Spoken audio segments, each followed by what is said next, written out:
हनुमान् श्रीपदो वायुपुत्रो रुद्रो नघोजरः अमृत्यवीरवीरश्च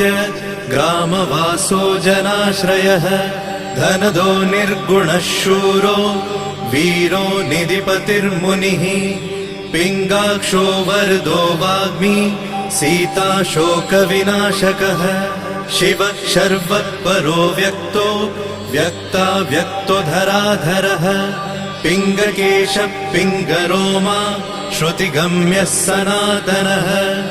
अनादिर्भगवान् देवो विश्वहेतुर्जनाश्रयः आरोग्यकर्ता विश्वेशो विश्वनाथो हरीश्वरः भर्गो रामो रामभक्तः कल्याणप्रकृतिस्थिरः